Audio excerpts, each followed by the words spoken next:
C'est l'histoire d'Henri, directeur général d'une filiale d'une grande entreprise de services située à Paris. Henri, il est issu d'une famille modeste, il réussit à monter en grade à la sueur de son front pour obtenir ce poste tant convoité. Henri réalise son rêve de réussite.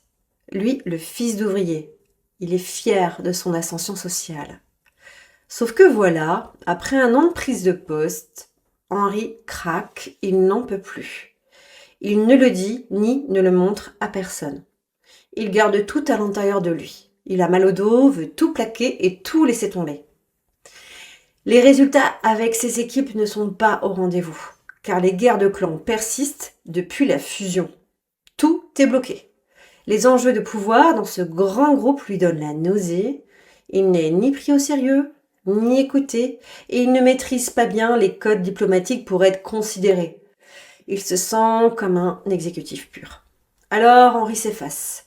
Il fuit tous les moments after work car il préfère avancer seul sur ses dossiers le soir. Son sentiment d'isolement se renforce, son côté atypique aussi. Henri garde pourtant le sourire au quotidien et ne laisse rien transparaître.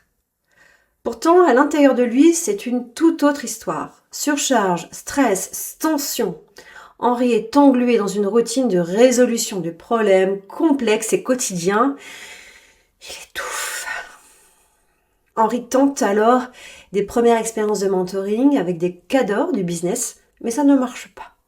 Et il se dit que vraiment, il n'est pas fait pour ce job.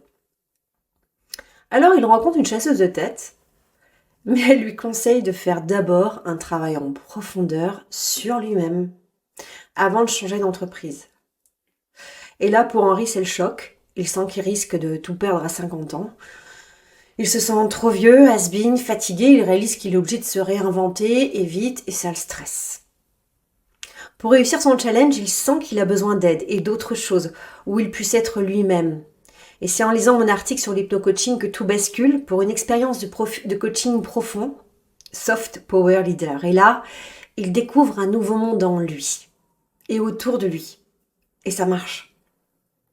Une plongée en lui-même pour voir émerger des solutions qu'il n'avait jamais envisagées.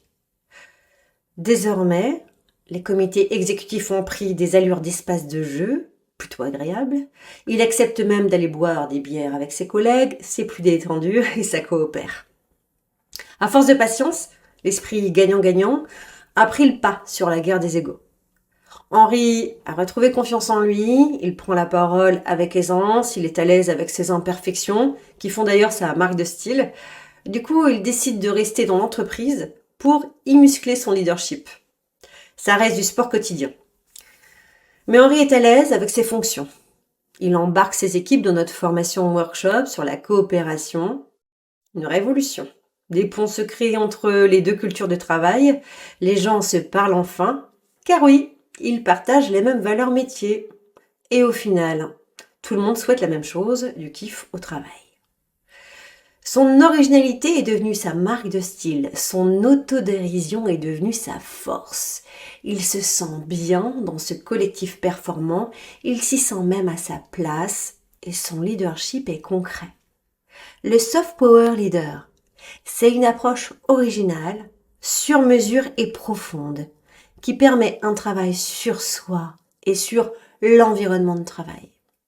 Et vous ? Et si vous montiez en puissance ?